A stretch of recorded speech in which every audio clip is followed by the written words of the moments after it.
Welcome to today's news wrap up. Let's dive right into the top stories making headlines today. Representative Eli Crane is drafting articles of impeachment against Judge Paul Engelmayer, accusing him of partisan behavior and judicial overreach. Crane criticized Engelmayer's decision to block the Department of Government Efficiency from assessing Treasury systems, claiming it undermines efforts to eliminate waste, fraud, and abuse. And I agree with that. The ruling, which excluded political appointees and was made without the presence of Trump administration lawyers, should be illegal, right? Ex parte, mandates the destruction of any data accessed by Doge. A hearing is set for February 14th, that's this Friday, to determine the future of the restraining order. Hopefully it gets thrown out.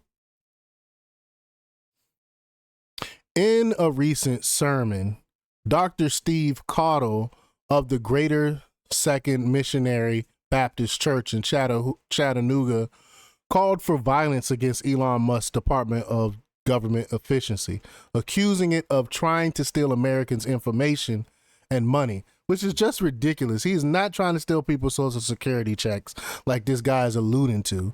And what minister comes out and calls for violence? This is ridiculous. But Caldy cited religious justification for his stance, invoking Matthew 11:12 and describing the kingdom of God as a battlefield.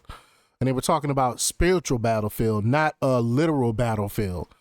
This guy is ridiculous. His rhetoric highlights the escalation of violent language from certain political and religious figures, raising concerns about its potential impact on public behavior. It's just utterly ridiculous to be coming from a pastor.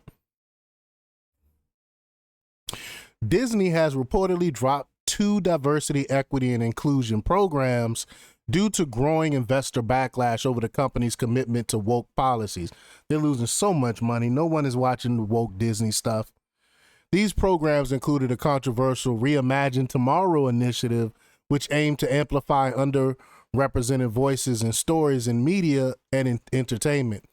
Critics argue that Disney's focus on DEI led to significant financial losses, which it has, as evidenced by the poor performance of recent high-profile releases.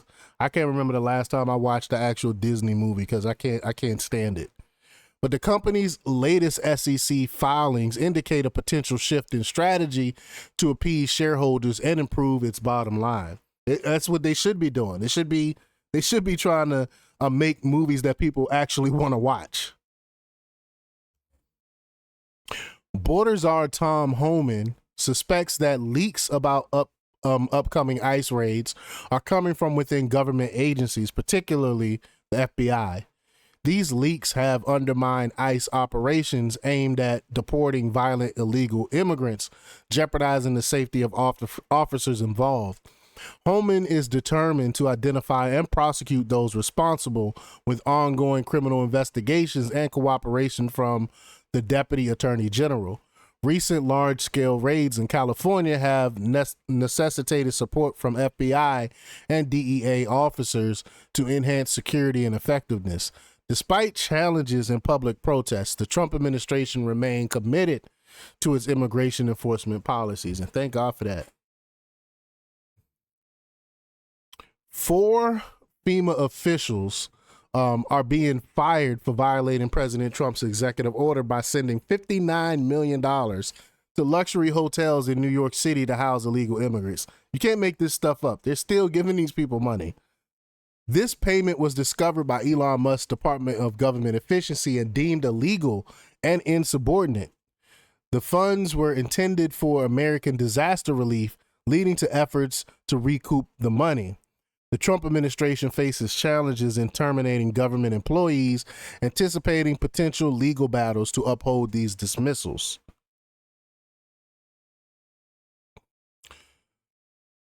Therapists have reported an increase in Democrat patients who are struggling to cope with the changes under President Trump's administration. And I can definitely attest to that. Business have never been so good for me.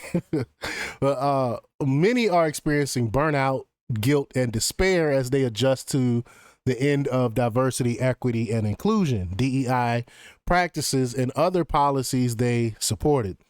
Some are finding it difficult to process the so-called chaos and unpredictability of the administration, leading to a sense of mental disarray. Techniques advised by mental health experts include setting boundaries with news and news consumption. That's something that I talk about all the time in my practice, and finding ways to stay informed without feeling overwhelmed. Craziness, right?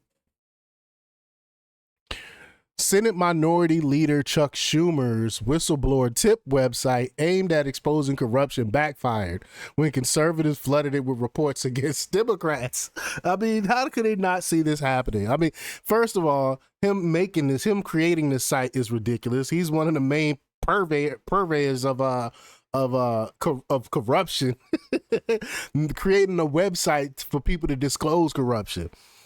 Well, social media was abuzz with users mocking the portal, including notable figures like Senator Ted Cruz, who sarcastically submitted names of prominent Democrats. The tip line was intended to help public servants report abuses of power and threats to public safety, but instead became a platform for political jabs and satirical complaints.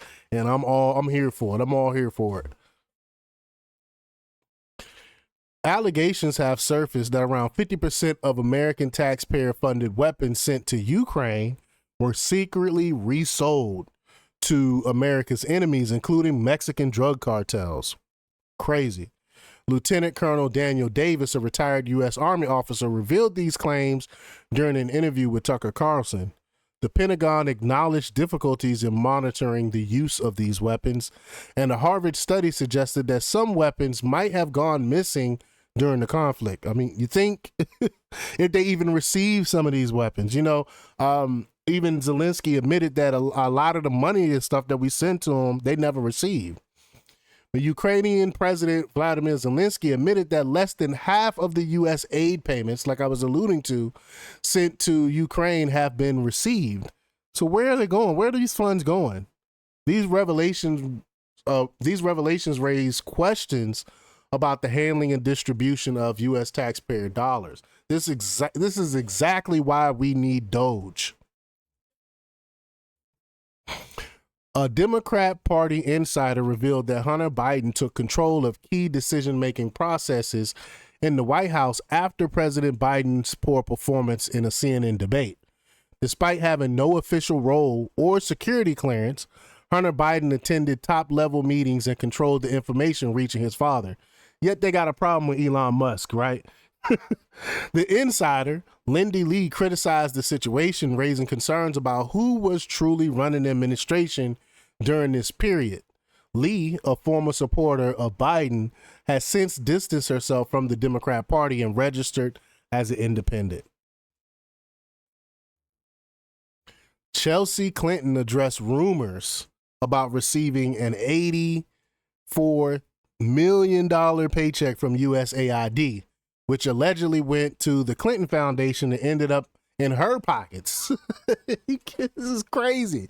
This is wild, man. So many people are getting caught up in this fraud scheme that we call USAID.